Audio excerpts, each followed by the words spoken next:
Good morning, everyone. It is Thursday, November the 21st, 2019. It is currently 10:54 a.m. Central Time. Sorry for the rough start to this live broadcast. A lot of things going on, breaking news happening, trying to keep up with everything. And we started a live broadcast, and then I realized, yes, I know I'm supposedly a trained professional, but I realized that I had my mic muted. So I was sitting here talking. I was being all passionate. I was emphasizing certain words. And then I looked down and realized the meter is not moving. My mic is muted.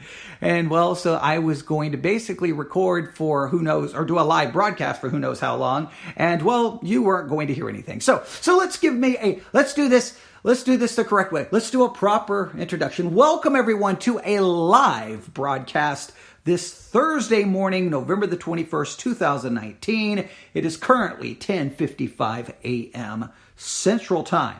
All right, this is a live broadcast. If you would like to hear all of our live broadcasts and be able to hear everything else we do, even if it's not very professional, right? I mean, it's entertaining sometimes and hopefully informative and hopefully spiritually edifying at times. We try to accomplish a lot of different things. Get the Spreaker app. Spreaker. S-P-R-E-A-K-E-R. S-P-R-E-A-K-E-R. Spreaker. Get it from the Apple App Store, the Google Play Store. Once you download the Spreaker app, do a search for VBC. That stands for Victory Baptist Church. That is us. Once you find us, tap on that little star to make us a favorite. And somewhere on the app, there should be a button that says follow. Tap on follow. They'll have to put in your name, I think, and then we get a notification that you're following us, which makes us very happy. So please do just that. If you're already using the Spreaker app, please today tap on the follow button. We need those notifications to know. Now, we may have some breaking news in regards to our standalone church app, the VBC 66 church app. Now, the VBC 66 church app is currently available right now in the Apple App Store and the Google Play Store. It's going to be there at least, we know this, it's going to be there at least for 2 to 3 more months. We can guarantee you that. And so we will try to send some more notifications and start trying to post some things on the app. The two companies that are involved, basically the company that hosts our church app is merging with another company. And so we were going to have to transfer our app over to the new platform. And let's just say the process is broken. It's been almost a month. Nobody knows what's going on. I sent some very direct emails saying what is happening. They did call me today. They apologized, said that the system was broken. We fell through the cracks. They're sorry. They are going to give us, I think, two months free, and hopefully that works out. Now, what was frustrating is they said, hey, we're sorry. We're going to work with you. We're going to give you 2 months free. Let's get this fixed. Now, and then the person on the phone, I'm going to send you some links. Click on the link and you'll get started. I tapped on the link and it'll say, okay, we can talk to you Wednesday of next week. To start the process. And I'm like, wait a minute, the process has been going on for a month. Can't I get moved to the front of the line? I mean, come on, really? So I did email back. So now they're going to try to talk to me tomorrow. So hopefully we'll see it. That was just kind of like after you call and apologize, you basically tell me, hey, next week you can start. I don't want to start next week. I want to be done by next week. Okay, I want this process has been going on for way too long and it's taking way too much of my time. And let's just say I guess what is frustrating is for all the work that I'm doing, hour after hour after hour after hour, you hope that the people who are using the app actually appreciate how much work is going into it to make it work. So if you are a listener, thank you. All right. That's all I need from you. I don't need you to thank me. Just use the app. Okay. And right now, but Spreaker is the app that we're definitely telling people to go to because we're going to be utilizing Spreaker in all kinds of different ways, even moving forward. So we will see. We'll see what happens, but we got a lot. We'll have some breaking news on all of that. Well, we'll have some updates on all of that, but that's the latest right now. Now, we do have other breaking news.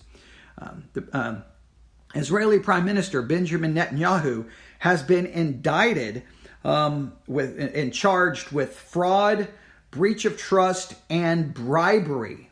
All right, this is breaking news. Israeli Prime Minister Benjamin Netanyahu has been charged with fraud, breach of trust, and bribery. Now, he is saying that this is a witch hunt, that they're coming after him, that the left and the media are coming after him, and that he is innocent of all charges. We'll have to wait and see. But that is breaking news. Benjamin Netanyahu has been indicted for fraud, bribery. I don't have the news report back in front of me. A number of charges. So we'll see how that plays out. But we are here to talk about one of the most serious issues of our times. I mean, this is what we really need to focus on. Of all the things going on in the world, what we really need to focus in on, we need to focus on the question of our times, the question of 2019 that every person has to answer. Which pronoun should you use? Now, yes, I'm being a little over the top. Some people are going to say I'm being insensitive, and I'm not trying to be insensitive. It's just crazy how much debate is currently happening about pronouns. Which pronoun should you use? And what's the answer to the question? You should use the pronoun that the person you're talking to wants you to use. So how do you begin a conversation? Hello. My name is Trevor, and I would like you to use this pronoun. Okay, what is your name? Oh, your name is Susan. Well, Susan, what pronoun would you... Okay, now that we got the pronoun thing out of the way, now we can go on and get to know each other. But we have to begin conversations now by asking, what is your preferred pronoun? Right?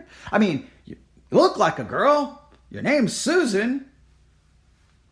I would think, she, her. Okay, I think that would be. But no, I'm sorry. You. Oh no. You don't want to be a she. You don't want to be a her. You want to be a he. Okay, Susan. I will refer to you as him, he. Okay. I will use the masculine pronoun to describe. Like it's just. It's hard to even contemplate that that's where we are as a society. That now we have to. Everyone gets to determine their own pronoun. I mean, do I get to determine, how many other things do I get to determine? Do I get to determine my race? Do I get to determine my age? Do I get to determine, hey, we're going to have this here's how it's going to work. Now, I'm being way facetious here. And I know being a little over the top, and I know I'm going to offend some people, but I mean, come on, just reasonable people, just hear me out here. I think this is the way it's going to work. Yes. Hi. All right. We're going to have a conversation. Here's what you want.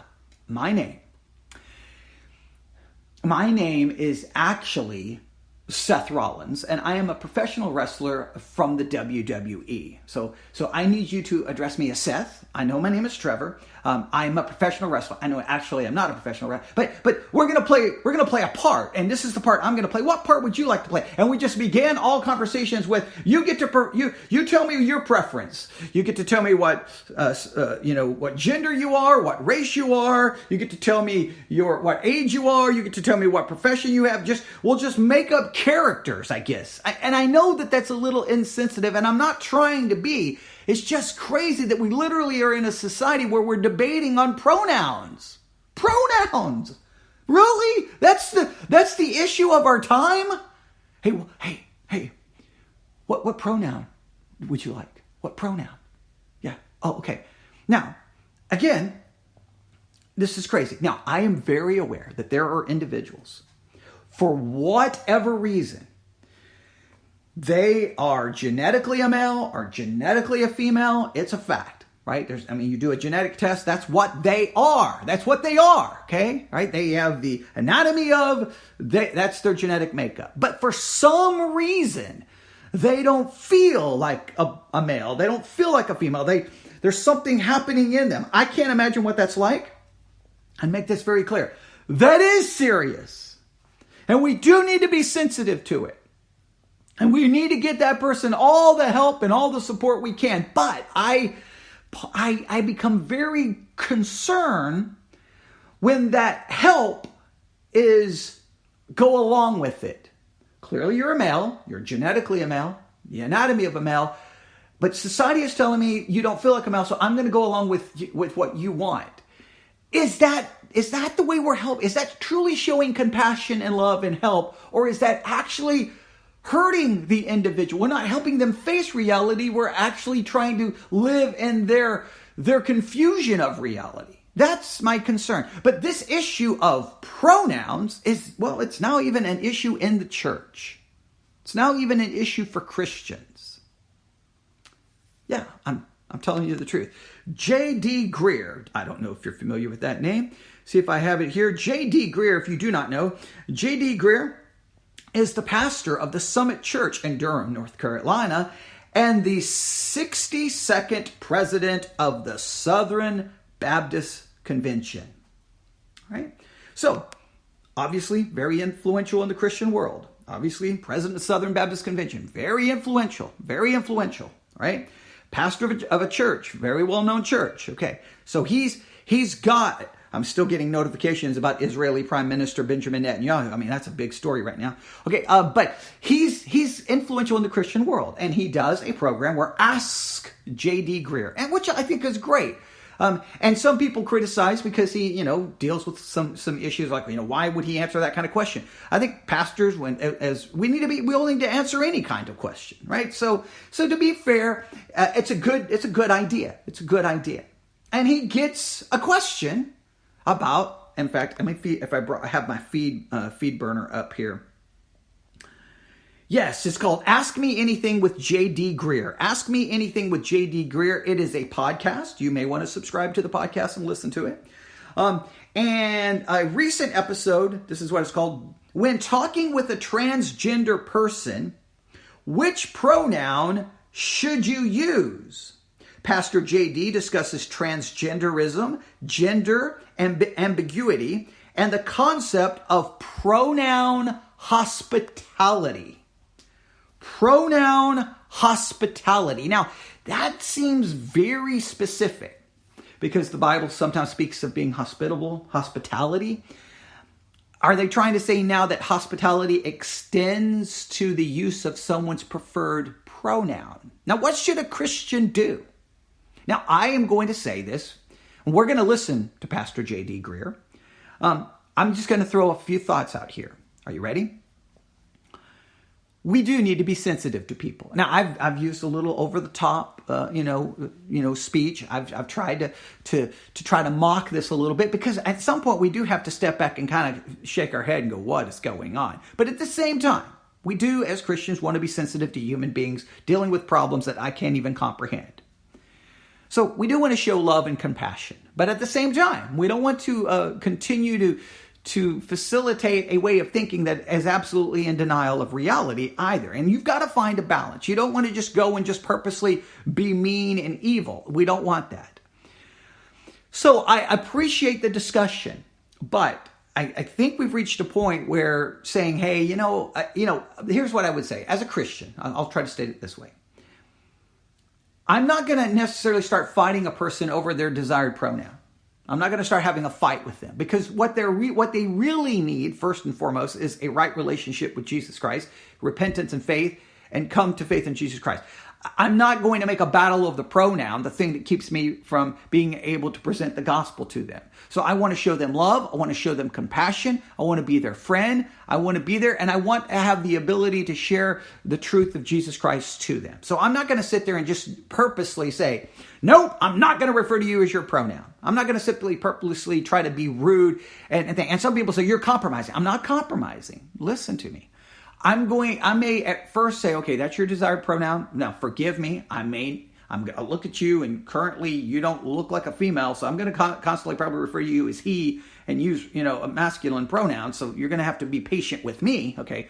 But what I would do is try to be nice, but in an effort to try to develop a relationship to say, hey, what's going on, man? I mean, we've been friends now for a while, and I've been very respectful, but what's going on? I don't understand. You do realize you're actually a guy. Okay? All right. So I would do it for that purpose and that purpose alone. And of course, I forgot to move the phone because of all this breaking news, but that's what happens. All right. So that I think we do need to be we need to be polite. I think we need to be respectful. But at some point, though, we're doing so only to get to the truth. We're doing it to only get to the truth, which is, hey, you're not a female. Or, hey, you're not a male. Okay, so I understand, trying to be respectful, but at the same time, it's not to just continue to leave them there. It's to be respectful for the goal of trying to help them from it. All right. So I'm trying to be very nuanced here, right?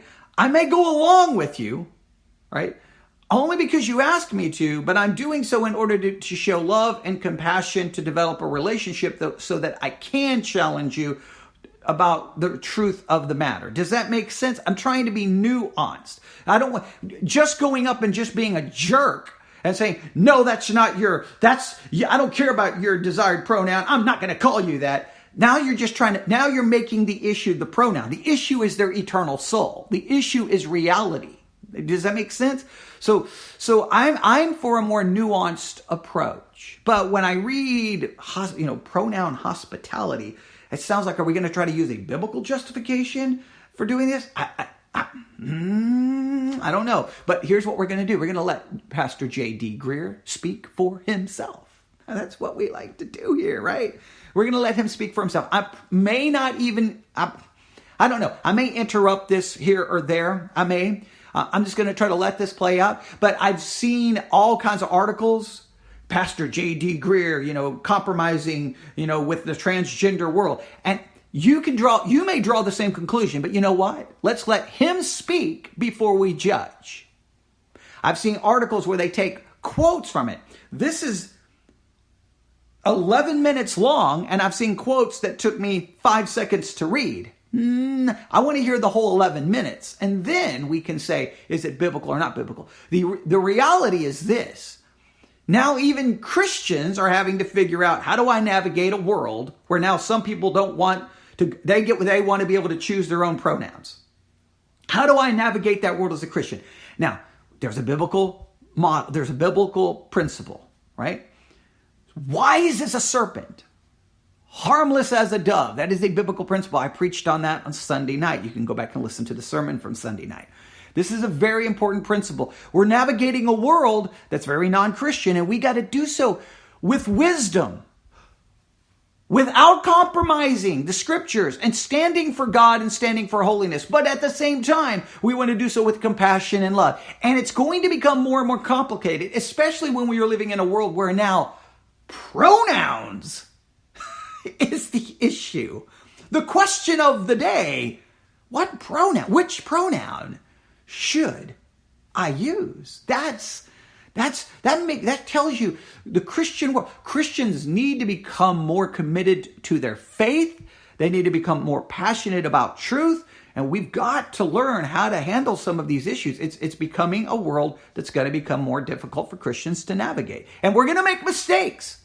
Those listening to me who may be transgender, those who are listening to me who may not be Christian, let me understand. You've got to give us some chances to figure this out. We're not perfect, right? We've got a morality that we stand for. The Bible's teaching about holiness and right and wrong. And at the same time, we want to show you love. And we're trying to try to figure this. And sometimes we're going to mess up. Some Christians, when they take a stand on the pronoun issue, it's not because they're trying to be hateful, but they feel like they don't want to compromise. They don't want to compromise their faith in God. They don't want to compromise. All right. And my phone's going to keep ringing, but there's nothing I can do about that right now. So we'll get to it as soon as we can. So I'm just going to keep pushing the mute button on the phone. All right. So I just want to make sure that the non-Christians who hear this understand that, some Christians do handle themselves wrongly. I think sometimes their motives are good. They just don't know how to handle it. It's just like, wait a minute. The Bible says God created us as male and female. You don't know if you're a male or a female, but you're still either a male or a female. And you're telling me I can't call you by your pronoun that you clearly are. Well, what am I supposed to do here? And they feel like that to do that they're compromising and they're denying their Christian faith. And sometimes this is where pastors have to come along and go, okay, hey. Let's try to work through this. Like, let's think about this, right? You want to love that person, right? You want to help that person, right? Okay, pronouns not the issue, right? Pronouns not the issue. The issue is their relationship with Jesus Christ. Let's work on that first. The same thing with homosexuality. The issue is not that they're homosexual. The issue is that they're a sinner just like you and I, and they need faith in Jesus Christ, and they need to repent. Homosexuality is just one sin of many that they commit. Right? So sometimes we got to figure out what the real issue is and not get sidetracked on some of these other things. But let's listen to this discussion. I mean, President of Southern Baptist Convention, pastor. How is Christianity dealing with the pronoun issue? Well, let's listen and we'll see. I may come back, I may not. I just may let you hear this and then wrap it up, but we'll see. Here we go. J.D. Greear talking about this issue. Lifeway Leadership Podcast Network.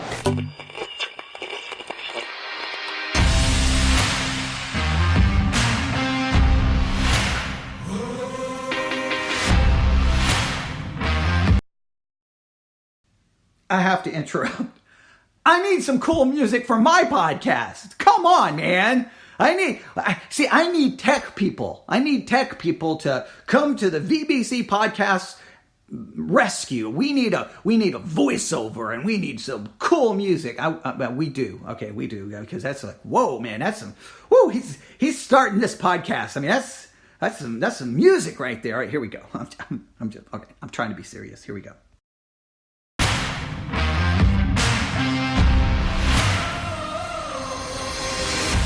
Welcome to Ask Me Anything with J.D. Greear. And J.D., we are continuing And Matt Love. And we're continuing to roll. We said this at the beginning of season 2. We're really coming out strong with some of these questions. And so I'm just going to get right into this one. J.D., when talking with a transgender person, which pronoun should you use? Well, I think approaching this question, there's a very important old proverb, old maxim, and that is behind every question is a questioner. And so when I hear a question like this, one of the first things I want to try to do is filter, is this somebody that's antagonistic? Are they trying to pick a fight? Is this like, the Pharisees with Jesus? Because sometimes this question is asked in that way, but a lot of times this is asked by somebody who is in the midst of either themselves being transgender or they're trying to love somebody who is transgendered, and they're, really struggling with what is a way to show this person respect and affirmation. As it is with homosexuality, too often we think the only categories are affirmation or alienation, and you're trying to say what is the right way to show Christian love, because it shouldn't be only those two categories. And so, I think you got to ask, what is going on? I mean, one of the most helpful pieces of pastoral counsel I've ever heard is somebody said, behind every question of homosexuality and transgender is a bigger question, and that is the question of unanswered prayer. Because almost every person that becomes, in this category is somebody that, at least if they grew up in the church, was like, God changed me, and they felt like it never happened. And so, I think you got to, and too often, let's just acknowledge the church has failed to be the sanctuary. The church ought to be the one place where people that struggle with sins of any kind ought to feel safe, because we're the ones who teach, this is the human condition, and Jesus died for sinners, and he didn't tell you to become perfect so you could be accepted. He came for the sick, the spiritually sick of whatever variety. So anyway, I feel like we. Now I got to jump in there. He's making great points there, and I don't care those who criticize him. Those are great points. We got to think carefully. Behind a question, there's a questioner. There's a human being. What we need to try to be thoughtful. What are they trying to do? Is this a trap? Are they being antagonistic? Are they sincere? We need to be compassionate and try to see beyond this. And I do believe the church needs to be a sanctuary for people struggling and for people who are sinners. Look, your church, everybody can act like they got all their life together, but behind closed doors, when no one's looking, they got sin in their life. And even when the lights are on and people are watching, they've got sin. We're all sinners. We're broken people with feet of clay. We need a place to say, you're a sinner, I'm a sinner. We don't excuse that sin. Let's work together. You fall, I'm not going to put 3 bullets in you. I'm going to pick you up and try to put you back together with the grace of God and the mercy of God. Jesus came to save sinners, right? And we are saved not because we are made right. We're saved because we are declared to be right by the imputed righteousness of Christ, accredited to my account, not making me better, but declaring me perfectly righteous because of the imputed righteousness of Christ and his obedience being accredited to my account. Sometimes Christianity is like, hey, if you're lost, come to Jesus. Everything will be, we will forgive you. Jesus will forgive you and you will be accepted in the church. And then the minute you become a Christian, now you better not mess up now. See that it's a one-time deal, right? You're not saved. Come to Jesus. It doesn't matter what you did. You are forgiven. Come on in. We accept you with open arms. But now that you're a Christian, you better do the right thing. Don't have any struggles with homosexuality. Don't have any struggles with gender issues because we don't accept any of that. Nope. No, wait. They may be a believer in Christ and having some serious struggles. The church needs to be a sanctuary to help, to struggle. And say, I don't understand your struggle, man. I don't get that. But let's see what we can do. So he's making some great points, and there should be no criticism. There'll be someone who will criticize it because that's what Christians do. We criticize. Now, there's times criticism is necessary. Let me make this clear. Okay, when I say that, sometimes I think the criticism is like we just look for things to fight over, but then sometimes when there's clear things that need to be criticized, nobody wants to criticize it. So in this, he's trying to argue for a nuanced approach. And these issues they're not always either or. It's a big shade of gray because you're dealing with human beings who are complicated. All right, here we go. Let's listen to the rest. God for sinners, and he didn't tell you to become perfect so you could be accepted. He came for the sick, the spiritually sick of whatever variety. So anyway, I feel like we need to say that that's to helpful, start with. Yeah.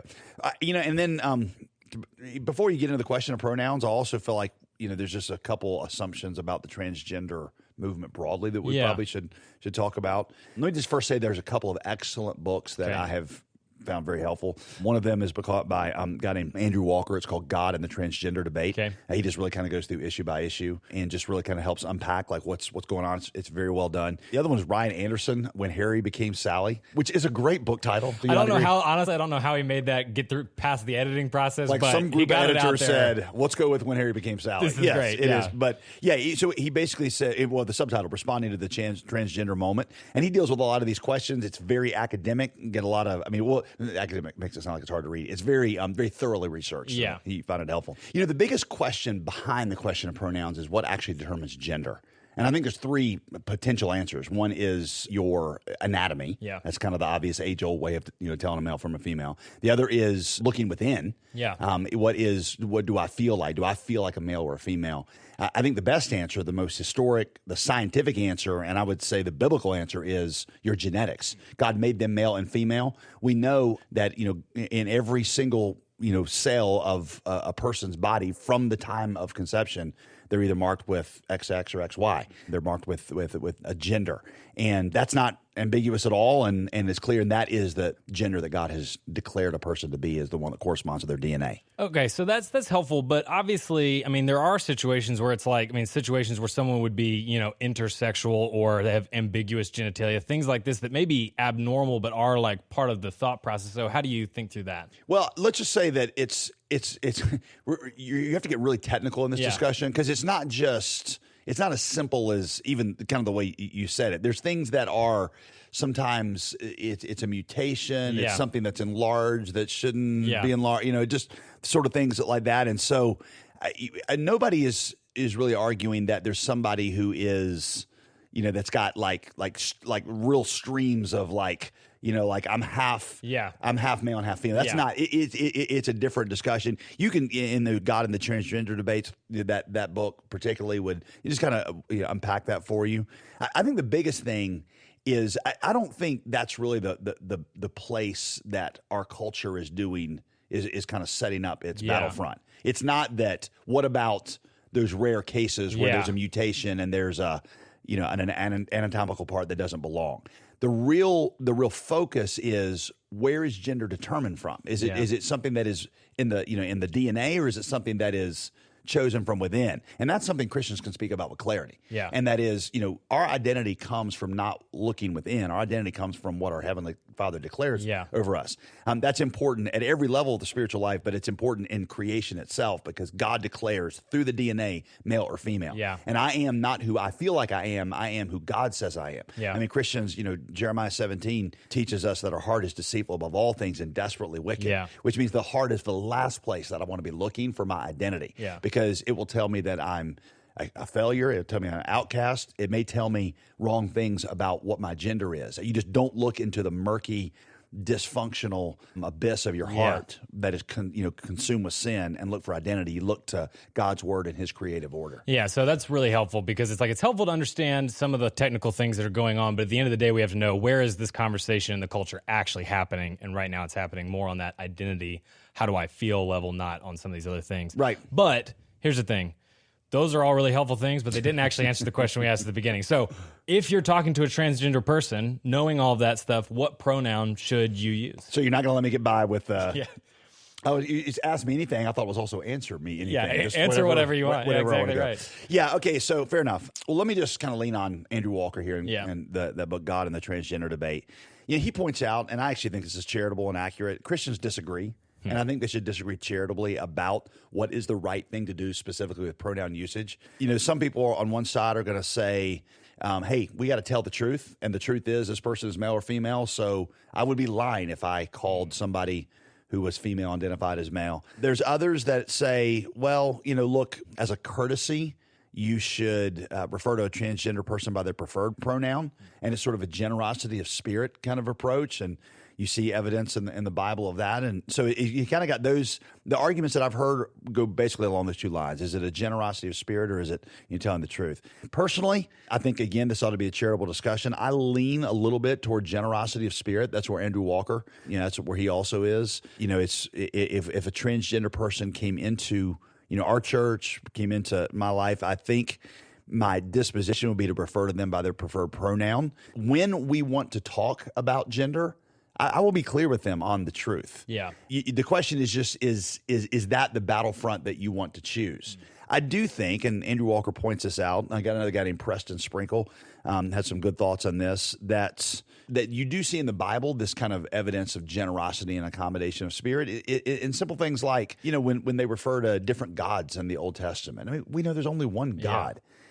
But there's a sense in which I don't know if I'm going to draw the battlefront there. I'm going to declare the truth, and then I'm going to speak with clarity, and I don't know if I'm, if the pronoun is exactly the place that I have to, do it. A couple of analogies or a couple of illustrations may help. When missionaries have been going into tribes where there were polygamous, what do they do when a chief has 10 wives?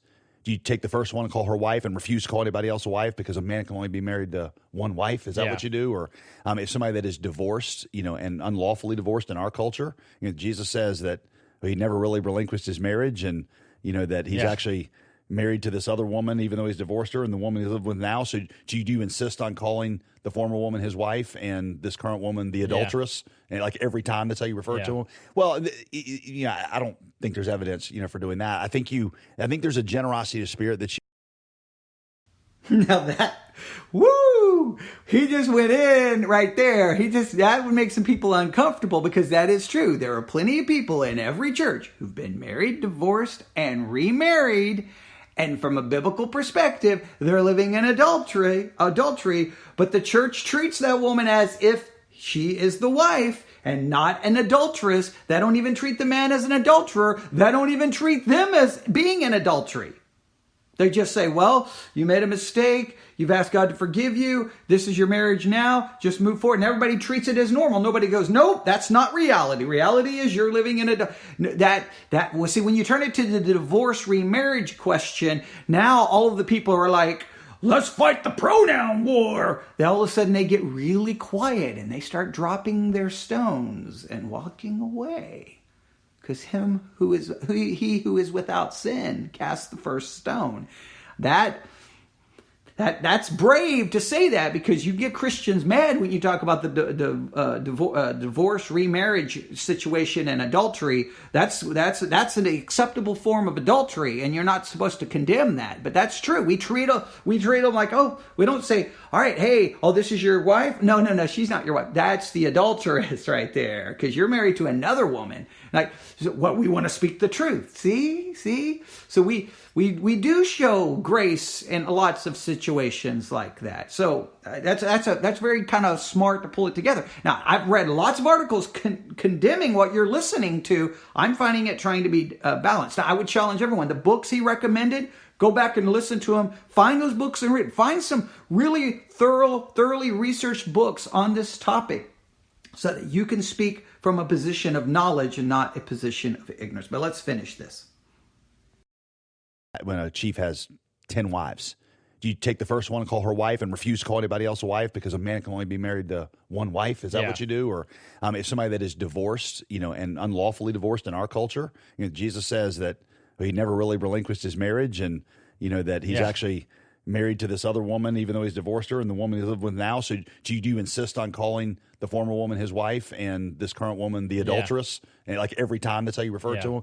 Well, I don't think there's evidence, for doing that. I think there's a generosity of spirit that you can communicate there. I've heard it called pronoun hospitality, and I think it's that's the way that I would lean in this.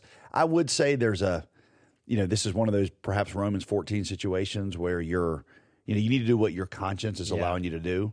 And if you just really feel like I can't, then I love what Andrew Walker says. He says it's probably best to just avoid using a pronoun altogether. Yeah. He said, even though it sounds weird. He said, but you're not the one that created the weird situation. Yeah. So you just use their name. So and every time you would say he, I would say, and so that's what, and I use their proper name. That's what Matt said. That's what, so, and use the name that they've chosen for themselves and avoid pronouns altogether. I think that's probably the most practical way of dealing with it. That avoids both the confusion of affirming and also tries to treat them with respect. But again, I think Christians ought to be charitable in how they approach this. I don't think there's a definitive once for all time right and wrong answer. And that generosity of spirit towards the person you're talking to can be true regardless of where you end up landing. But how we're talking to people should always come from that heart. And to your point, that's good. We should be generous of spirit, regardless of where you answer this. Yeah. We should be generous of spirit. And two, we should tell the truth. Yeah.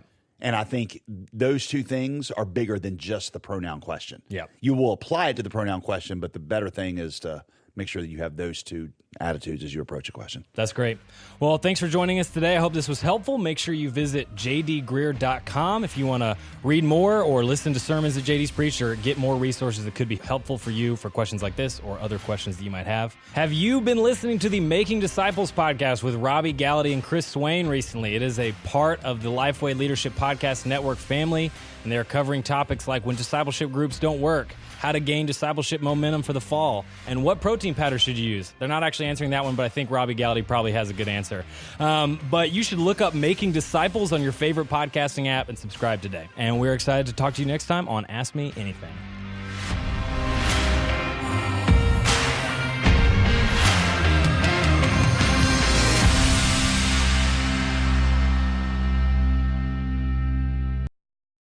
All right. Well, there you have it.